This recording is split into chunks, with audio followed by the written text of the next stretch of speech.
آقا علیہ السلام فرماتے ہیں جس نے اپنے والدین یا کسی ایک کو پایا اور ان کے ساتھ اچھا سلوک نہ کیا وہ بھی بدبخت ہے. یہ بھی سوچنا ہے. پھر آقا فرماتے ہیں کہ اور جس کے پاس میرا ذکر ہوا اس نے مجھ پر درود نہ پڑھا وہ بھی بدبخت ہے. اب آپ غور کریں یہ تین چیزیں. اب نبی پاک جس کو بدبخت کہہ دیں تو پھر تو گئے نا. تو ماں باپ کی قدر, نبی پاک کا ذکر خیر ہو, فوراً درود پاک صلی اللہ تعالی علی محمد صلی اللہ علیہ وسلم. اور پھر فرمایا کہ رمضان کے روزے نہ رکھے وہ بدبخت ہے. تو اللہ کرے کہ ہم درود پاک کی قدر سمجھنے والے بن جائیں. محبت کے ساتھ بآواز بلند درود پاک پڑھ لیں. صلو علی الحبیب صلی اللہ تعالی علی محمد صلی اللہ علیہ وسلم. مرحبا صد مرحبا پھر آمد رمضان ہے, کھل اٹھے مرجھائے دل تازہ ہوا ایمان ہے. یا خدا ہم آسیوں پر یہ بڑا احسان ہے, زندگی میں پھر عطا ہم کو کیا رمضان ہے. ابر رحمت چھا گیا ہے اور سما ہے نور نور, فضل رب سے مغفرت کا ہو گیا سامان ہے. ہر گھڑی رحمت بھری ہے, ہر طرف ہیں برکتیں, ماہ رمضان رحمتوں اور برکتوں کی کان ہے. یا الہی تو مدینے میں کبھی رمضان دکھا, مدتوں سے دل میں یہ عطار کے ارمان ہے. سبحان اللہ. اے میرے پیارے اسلامی بھائیو, یہ وہ مہینہ آنے والا ہے جس میں نیکیوں کا اجر بڑھا دیا جاتا ہے, جنت کے دروازے کھول دیے جاتے ہیں. ہمارا سب سے بڑا جو دشمن ہے شیطان. ہمیں کون بہکاتا ہے, ہمیں گناہوں کی طرف کون کھینچنے کی کوشش کرتا ہے, وہ شیطان ہے. مگر شیطان کو قید کر دیا جاتا ہے, یعنی جس سے مقابلہ ہے نا اس کو تو قید کر دیا. اب ہمیں موقع دیا گیا کہ خوب نیکیاں کر لو. اور سبحان اللہ, اللہ قرآن مجید فرقان حمید میں فرماتا ہے شہر رمضان الذی انزل فیہ القرآن. یہ مہینہ کون سا ہے کہ رمضان کا مہینہ جس میں قرآن نازل کیا گیا. اس آیت کے اس جز سے پتہ چلتا ہے کہ یہ ماہ قرآن ہے, نزول قرآن کا مہینہ. ایک اور جگہ قرآن مجید فرقان حمید فرمایا جاتا ہے کہ یا ایھا الذین آمنوا کتب علیکم الصیام کما کتب علی الذین من قبلکم لعلکم تتقون. اے ایمان والو, تم پر رمضان کے روزے فرض کیے گئے جیسے کہ پچھلی قوموں پر فرض کیے گئے. پچھلی قوموں پر بھی روزے فرض تھے, ان کا الگ الگ دن تھے, الگ الگ انداز تھا. مگر جو وجہ, جو ریزن قرآن نے بیان کیا نا کہ اس لیے فرض کیے گئے لعلکم تتقون, تاکہ تم تقوی اختیار کرو, تاکہ تم پرہیزگاری اختیار کرو. تو روزے آ رہے ہیں ہمیں متقی بنانے کے لیے, ہمیں پرہیزگار بنانے کے لیے. اب ہم نے دیکھنا ہے کہ ہم نے ان روزوں کو کیسے گزارنا ہے, اس کا استقبال کیسے کرنا ہے, ان روزوں کو جس کو کہتے ہیں نا اس کا ٹائم کیسے اسپینڈ کرنا ہے. بدقسمتی یہ ہے کہ کچھ لوگ روزے رکھ کر بھی گناہ کر رہے ہوتے ہیں, روزے رکھ کر بھی اللہ کی نافرمانی کر رہے ہوتے ہیں. ایک بات یاد رکھیے, روایتوں میں آتا ہے کہ جو بندہ بھوکا پیاسا رہے, روزہ رکھے اور پھر بھی گناہ سے باز نہ آئے, تو اللہ کو ایسے بھوکا پیاسا رہنے کی کوئی حاجت نہیں ہے. روزہ صرف کھانے پینے سے رکنے کا نام نہیں ہے. آنکھیں حرام دیکھ رہی ہیں اور بندہ روزہ رکھا ہوا ہے, کان حرام سن رہے ہیں اور بندہ روزہ رکھا ہوا ہے, زبان حرام بول رہی ہے اور ہم روزے سے, یہ کون سا روزہ ہے؟ یقیناً کھانے پینے سے رکنا ہے مگر گناہوں سے بھی رکنا ہے. اچھا دیکھیں, رمضان میں گناہوں کی شدت, اس کی سزا کی جو شدت ہے وہ کیوں بڑھ جاتی ہے؟ یعنی میرے اور آپ کی آسانی کے لیے شیطان بند کر دیا گیا, نیکیاں کرنا آسان کر دیا گیا, ثواب کا اجر بڑھا دیا گیا, مگر یہ کیسا بندہ ہے کہ پھر بھی گناہ سے باز نہیں آ رہا. آپ سوچ رہے ہیں کہ آپ کی میری فلیکسیبلٹی کے لیے, ہمارے لیے نیکیاں آسان کرنے کے لیے ہمارے دشمن کو بند کر دیا گیا, مگر پھر بھی بندہ گناہ کرتا ہے. اچھا یہاں ایک بڑا دلچسپ سوال بھی لوگوں کے ذہن میں آتا ہے کہ جناب اگر شیطان بند ہے تو بندہ پھر گناہ کیوں کرتا ہے؟ ٹھیک ہے نا, آپ کہہ رہے ہیں شیطان بند ہو جاتا ہے تو لوگ رمضان میں بھی جھوٹ بولتے ہیں, رمضان میں بھی معاذ اللہ فلمیں ڈرامے دیکھ رہے ہوتے ہیں, بدکاری, بے حیائی, بہت سارے برے کام چل رہے ہوتے ہیں, تو یہ کیوں؟ تو علماء نے بڑی پیاری مثال دی ہے. کبھی سائیکل چلائی ہوگی آپ نے, تو فرمایا سائیکل چلاؤ, چلاتے رہیں اور کچھ دیر کے بعد سائیکل کے آپ پیڈل مارنا چھوڑ دیں, مگر سائیکل پھر بھی کافی دیر تک خود چلتی ہے کیونکہ پیڈل آپ نے پیچھے کافی مار لیے تھے. تو بتایا جو 11 مہینے شیطان نے آپ کے پیڈل مارے ہیں نا, ٹھیک ہے, 11 مہینے چلتے رہے شیطان کے ساتھ, اب شیطان تو بند ہو گیا, باقی کام اسی انہوں نے خود ہی کر رہے ہیں. وہ شیطان بند ہے, بندہ خود ہی اس کو جو پیڈل مارے سائیکل چل رہی ہے. بریک تو لگاؤ بھائی, ہاں بریک لگا لو گے تو پھر نہیں چلنی, کیونکہ پیڈل مارنے والا اب کوئی نہیں ہے. مگر مسئلہ یہ کہ ہم بریک مارنے کے لیے تیار نہیں ہوتے نا, ہماری جو عادتیں ہم اس کو کنٹینیو کر لیتے ہیں. معاذ اللہ, جس کی جھوٹ بولنے کی عادت, بد نگاہی کی عادت, موبائل پر الٹی سیدھی چیزیں دیکھنے کی عادت, لڑائی جھگڑے کی عادت, گالی گلوچ کی عادت, حرام کمانے کی عادت, وہ رمضان میں اس لیے بند نہیں ہوتی کہ اس نے بریک نہیں لگاتا. وہ مجھے اور آپ کو ابھی سے بریک لگا لینا ہے. 3-4 دن تو شیطان سے لڑ لو یار, پھر تو ویسے ہی رمضان آ جائے گا, وہ بند ہو جائے گا. ابھی سے پریکٹس کرنی ہوگی ایسا نہیں ہوگا کہ جب اعلان ہوگا کہ مبارک ہو ماہ رمضان کا چاند نظر آ گیا تو ہماری ساری بری عادتوں کے سوئچ آف ہو جائیں گے، جھوٹ کا سوئچ آف، بدنگاہی کا آف، لڑائی جھگڑے کا آف. نہیں، وہ آپ کو آف خود کرنے پڑیں گے، اور ابھی سے کریں. اس کو پلان کریں کہ مجھے رمضان میں کوئی گناہ نہیں کرنا، رمضان نیکیوں کے لیے آ رہا ہے. اس مہینے میں ایک بار کیا ہوا کہ پیارے آقا علیہ الصلوۃ والسلام ممبر اقدس پر تشریف لے گئے تو آپ نے آمین ارشاد فرمایا. طویل حدیث ہے، میں اس کا ایک جز سنا دیتا ہوں. آمین ارشاد فرمایا تو صحابہ نے کہا حضور آپ نے آمین فرمایا؟ کہا جبریل امین آئے تھے، انہوں نے دعا کی کہ جو رمضان کو پائے اور اپنی مغفرت نہ کروا سکے وہ ہلاک و برباد ہو جائے. نبی پاک فرماتے میں نے اس دعا پر آمین کہا ہے. مجھے بتائیں دعا کرنے والا کون؟ فرشتوں کا سردار روح الامین. آمین کہنے والا کون؟ نبیوں کے سردار صلی اللہ تعالی علیہ وآلہ وسلم. مجھے بتائیں کوئی شک و شبہ باقی بچتا ہے اس دعا کے قبول ہونے میں؟ 100% مقبول ہے نا. دعا ہو رہی ہے کس کے لیے؟ جو رمضان کو پا کر اپنی مغفرت نہ کروا سکے. تو اب آپ بتائیے کتنا کانشیسلی رمضان گزارنا چاہیے، کتنا فکر کے ساتھ رمضان گزارنا چاہیے کہ یار کچھ بھی ہو جائے میں نے رمضان میں اللہ کو راضی کرنا ہے، میں نے مغفرت لینی ہے، میں نے اس کو ضائع نہیں ہونے دینا ہے. تو اس کے لیے پریپریشن کریں نا، اس کے لیے تیاری کریں، اپنے ذہن کو فریش کریں، سوچیں میں نے رمضان کیسے گزارنا ہے. آ جائے گا تو دیکھ لیں گے. نہیں، آپ کے گھر پہ کوئی مہمان آنے والا ہو ایسے کرتے ہیں کہ یار آ جائے گا تو دیکھ لیں گے. نہیں یار، اس کو کھلانا کیا ہے، بٹھانا کہاں ہے، انتظام کیا ہوگا. پھر جتنا اہم مہمان اتنی زبردست تیاری کرتے ہیں. آپ گھر بھی سجاتے ہیں، بعض اپنے گھر کو صاف کرتے ہیں کہ یار بہت اہم مہمان، ایسا مہمان جس کا برسوں سے انتظار تھا، میرا سب سے بیلوڈ، سب سے پیارا آ رہا ہے. تو آپ اور تیاری کرتے ہیں، اس کے استقبال کی تیاری کرتے ہیں، اس دن اچھے لباس پہنتے ہیں. تو کیا ایسا نہیں ہو سکتا کہ ماہ رمضان کی آمد سے پہلے ہم گھر میں صفائی ستھرائی کریں، گھر میں خوشبو لگائیں، اپنے لیے اچھے لباس، صاف ستھرے لباس تیار کریں، مینٹلی پریپیئرڈ کریں اپنے اور اپنے بچوں کو بھی. ہمارے بچوں کو بھی بعض اوقات نارمل لے رہے ہوتے ہیں، اچھا رمضان آ گیا ٹھیک ہے. نہیں، اللہ کرے کہ ہمارے گھر میں، ہماری فیملی میں، ہمارے خاندان میں، بلکہ ہمارے ملک میں، ساری دنیا میں ایک شور ہو، ایک خوشی کا سما ہو، مبارک ہو رمضان آنے والا ہے. Be prepare yourself. صحابہ اکرام پریپریشن کرتے تھے. آپ کو پتہ ہے لوگ اپنے کاروبار سمیٹنا شروع کر دیتے تھے کہ یار رمضان میں زیادہ کام نہیں کرنا، پیسے دینے تو دے دیے، لینے ہیں تو لے لیے. یہاں تک کہ جو حکام ہوتے تھے، جو ججز ہوتے تھے، جن کو معاف کرنا ہوتا تو معاف کر دیتے تھے، جن کو سزا دینی ہوتی تھی، یعنی جو چاہتے تھے کہ رمضان سے پہلے چیزیں کمپائل ہو جائیں اور پھر ہمارا فوکس جو ہے وہ رمضان میں عبادت پر رہے. یہاں تو ایسا ہے ہی نہیں. کچھ لوگوں کو تو پڑھے پرواہ ہی نہیں، بلکہ الٹا ہو رہا ہے. کچھ لوگ ہو سکتا ہے کہ رمضان میں زیادہ پیسے کیسے کمانے اس کی تیاری میں لگے ہوئے ہوں گے. کچھ یہ بھی پریپریشن چل رہی ہوگی، یہ بھی سٹاک لے لو، یہ بھی خرید لو، اس کے ریٹ بڑھ جائیں گے، اس کو جناب اس میں بہت کمائیں گے، پھر آخری عشرے میں الگ کمائیں گے. رمضان کاروبار کے لیے نہیں، رمضان کھانے پینے کے لیے نہیں، رمضان تو مغفرت کروانے آ رہا ہے. آپ کو پتہ ہے پچھلے رمضان میں کئی لوگ ہمارے ساتھ تھے، وہ آج ہمارے ساتھ نہیں ہیں. ہمیں کیا معلوم؟ پہلے تو اللہ سے یہ دعا کرتے ہیں کہ یا اللہ خیر سے، عافیت سے ہمیں رمضان سے ملا دے. بڑی پیاری دعا ہے نا، اللہم بلغنا رمضان بالصحت وعافیہ. اے اللہ ہمیں رمضان سے صحت اور عافیت کے ساتھ ملا دے. پہلی دعا تو ہماری یہ ہے. اور پھر دوسری دعا یہ ہے کہ اللہ یہ رمضان ہمیں ہماری مغفرت کا سامان بن جائے. کیا پتہ یہ آخری رمضان ہو ہمارا. تو ہمیں اس کی قدر کرنی ہے، ذہنی طور پہ تیار ہو. بلکہ میں تو مشورہ دیتا ہوں فزیکلی بھی تیار ہونا شروع ہو جائیں. زیادہ محنت کے کام تھوڑا کم کر دیں، تھکاوٹ والے کام کم کر دیں، زیادہ ٹریولنگ کم کر دیں. کیونکہ اگر آپ کی طبیعت خراب ہو گئی ہے، اگر جس کو فکر ہے نا کہ میں نے پورے روزے رکھنے ہیں، پوری تراویحاں پڑھنی ہے، تو وہ اپنے آپ کو ذرا سیکیور کرے گا. آپ کو پتہ ہے جس کی شادی ہوتی ہے کیا کہتے ہیں دولہے کو، بھائی ذرا خیال رکھنا، شادی والے دن ہی بیمار مت ہو جانا. شادی سے 4 5 6 دن پہلے، 8 دن پہلے اس کو ریسٹ کرواتے ہیں، اس کو زیادہ ٹریول نہیں کرواتے. ٹھیک ہے، اچھی بات ہے، ایک بڑا ایونٹ ہے. تو جس طرح اپنے گھر کے کسی بڑے ایونٹ کی آپ پریپریشن کرتے ہیں، یو شوڈ تھنک اباؤٹ رمضان.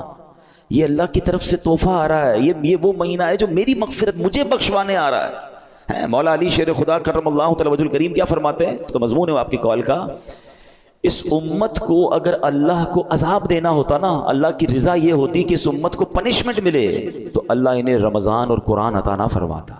یہ 2 چیزیں ایسی دے دی ہیں نا، جس کو پکڑ لو نا سبحان اللہ پھر بیڑا پار ہے. ہاں، رمضان اور قرآن دونوں قبر میں شفاعت کرتے ہیں. کیسے؟ رمضان کہتا ہے یا اللہ میں نے اس بندے کو جو ہے وہ کھانے پینے سے روکا تھا، دن میں کھانے پینے سے روکا تھا. قرآن کہے گا مولا رات میں نے سونے سے روکا، یہ قرآن پڑھتا تھا، تراویح سنتا تھا. تو جس نے رمضان اور قرآن کو تھام لیا نا، یہ دونوں آپ کا کام کریں گے، یہ شفاعت کریں گے قیامت کے دن. مگر جو نہ دن میں روزے رکھے، نہ رات تراویح پڑھے، جو نہ دن میں عبادت کرے، نہ دن میں اللہ کو راضی کرے، نہ رات قرآن سے محبت کرے، تو وہ کیا کہاں جائے گا؟ Try to understand. ایک حدیث, اتنی حدیثیں میں آج بہت ساری چیزیں لے کر آیا تھا, مگر میں آپ کو کہوں کہ اگر رمضان کی فضیلت پر صرف ایک حدیث جو نبی پاک نے فرمائی نا, ون لائنر, عقل مندارا اشارہ کافی است, کہتے ہیں نا عقل مندوں کے لیے اشارہ کافی ہوتا ہے. آقا کی ایک لائن کی جو حدیث ہے نا, سرکار دو عالم صلی اللہ تعالی علیہ وسلم فرماتے ہیں, اگر میری امت کو معلوم ہوتا کہ رمضان کیا ہے, اگر میری امت کو معلوم ہوتا کہ رمضان کیا ہے, تو وہ تمنا کرتے کہ سارا سال ہی رمضان ہو. That's it. اسی سے بندہ سمجھ جائے کہ it means very big special, not only special. ایسا مہینہ ہے. اور نبی پاک سبحان اللہ, آپ کا ایٹیٹیوڈ ہی بدل جاتا تھا, آپ کا سٹائل ہی بدل جاتا تھا. آپ تو اللہ کے حبیب ہیں, دن رات اللہ کی عبادت میں تھے, مگر بی بی عائشہ صدیقہ رضی اللہ تعالیٰ عنہ فرماتی ہیں, دیکھیں گھر کی بات تو گھر والے ہی بتا سکتے ہیں نا. ہماری امی حضور بتاتی ہیں کہ رمضان آتا میرے آقا کے چہرے کا رنگ بدل جاتا, خوف خدا, گڑ گڑاتے تھے, روتے تھے, دعائیں کرتے, بستر پر کم آتے ہیں, رات رات بھر نوافل اور دعائیں ہو رہی ہیں. سبحان اللہ. اب مجھے بتائیں کہ اللہ کے حبیب ہیں جن کے صدقے مجھے اور آپ کو رمضان ملا ہے, وہ بستر پر کم جا رہے ہیں, وہ رات بھر عبادت کر رہے ہیں, ان کے چہرے کا رنگ بدل رہا ہے. جبریل امین آتے تھے تو پیارے آقا جبریل امین کے ساتھ قرآن کا دور کرتے تھے, اور سبحان اللہ خوب سخاوت کرتے تھے. یہ میرے آقا کے چند وہ کام ہیں جو اب ماہ رمضان میں اسپیشل کرتے تھے. ہمارے یہاں حال کیا ہے, آقا آرام کم کر دیتے تھے, ہم آرام بڑھا دیتے ہیں. ہمارے کئی لوگ رمضان میں سوتے ہی رہتے ہیں. بھائی آپ سوتے رہیں گے تو آپ نے پھر کیا روزے کو پایا. دیکھیں ایکچولی روزے کے کچھ میسیجز ہیں. روزہ ایسے رکھنا ہے, ایک تو جیسے میں نے بتایا کہ صرف کھانے پینے سے نہیں, گناہوں سے بھی بچنا ہے. دوسرا آپ کو نکاحت فیل ہو.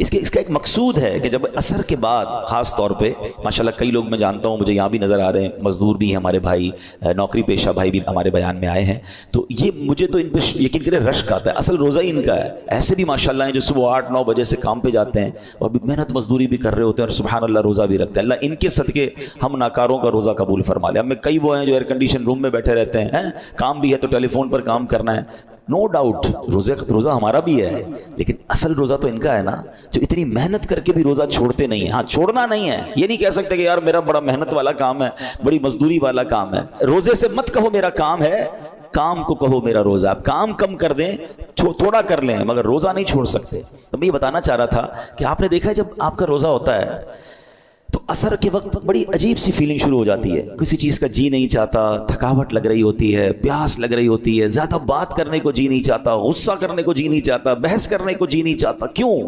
کیونکہ ہماری باڈی میں اب انرجی کم ہو گئی ہے. تو اس میں پتہ ہے میسج کیا ہے, اے بندے تیری اوقات یہ ہے. یہ اصل اوقات جو پتہ چلتی ہے نا, جو کرو فر جاہو جلال کے ساتھ بہت زیادہ دھوم مچا رہے ہوتے ہیں, ان کو افطار سے پہلے اپنی پوزیشن خود چیک کرنی چاہیے کہ ابھی کیا حال ہے. اور یہ صرف 12-15 گھنٹوں کی مار ہے. اللہ پاک چاہے تو تمہیں ساری زندگی ایسے رکھ سکتا ہے نا, افطار کے بعد سیٹ ہو جاتے ہو, لیکن یہ افطار سے پہلے کی کیفیت عاجزی کی کیفیت ہے. بندہ سمجھے کہ یہ میری اوقات ہے. دیکھیں اللہ کرے میسج لینے والے بنے ہم, ورنہ نہیں لینے والے تو کچھ نہیں لیتے. اسی طرح جب میں اور آپ بیمار ہوتے ہیں, ہلکا سا بخار ہو جائے, پیٹ خراب ہو جائے, وہ کہتے ہیں نا پنجابی میں لگ پتا جاتا ہے ساڑی اوقات کی ہے. نہ بستر سے کھڑے ہونے کی ہمت, نہ بات کرنے کی ہمت, سردی لگ رہی ہے تو گھر والے کمبل اڑا رہے ہیں. کیسا بندہ جس کے جناب چاہو جلال, جس کے روب و دبدبا ہے, بالکل ایسا ہو جاتا ہے کسی کام کا ہی نہیں ہوتا ہے. لیکن بات یہ کہ اس سے بندہ میسج تو لے کہ یہ میری اوقات یار, ایک بخار, ایک پیٹ کا درد, ایک جناب گڑبڑ ہوئی طبیعت میں, بالکل میں تو 1 2 3 ہو گیا. تو میسج لو اس سے کہ یہ میری اوقات ہے. میں کس بات کا جناب اتراتا ہوں, کس بات کا کرتا ہوں. میرا رب چاہے تو ساری میری انرجی مجھ سے واپس لے سکتا ہے. پھر روزے میں افطار سے پہلے ایک اور میسج لینا ہے. وہ میسج یہ ہے کہ ہمیں یہ پتا چلتا ہے کہ بھوک کیسا بندے کو توڑ دیتی ہے. ہمیں پتا ہے ہم افطار کے بعد کھانا کھا لیں گے, مگر کئی بیچارے وہ ہوتے ہیں جو سارا سال بھوکے ہیں. کئی بار مہینے میں جن کے گھر میں روٹی نہیں پکتی ہے, ان کا تو گویا روز ہی روزہ ہے نا, وہ تو روز اس کمزوری سے گزر رہے ہیں. کئی بچے ہیں جن کو پورا کھانا نہیں مل رہا. پاکستان کی تو رپورٹ آئی تھی کہ کئی بچے جن کو پراپر نیوٹریشن ہی نہیں ملتا, وہ بڑے نہیں ہو پاتے, ان کی نشو نمائی نہیں ہو پا رہی, کیونکہ نہ ان کو پروٹین مل رہا ہے, نہ ان کو دودھ مل رہا ہے, نہ ان کو غذا مل رہی ہے. تو جو امیر بھی ہے نا, اس کو بھی مزہ چکھا دیا گیا ہے, اس کو بھی سمجھ لو غریب کا احساس دلایا گیا ہے کہ افطار سے پہلے اپنی حیثیت دیکھو کہ جو تم اب اس وقت فیل کر رہے ہو سکتا ہے کئی لوگ ایسے ہو جو ساری زندگی یہ فیل کر رہے ہیں. تو اللہ کرے کہ یہ میسیجز تو لینا یار, تو یہ ہے روزے کی اصل، جس کو کہنا کہ بندہ گناہ سے بھی بچ رہا ہے، کھانے پینے سے بھی بچ رہا ہے۔ اب افطار کے وقت ہاتھ اٹھا کر پھر دعا کرنی ہے۔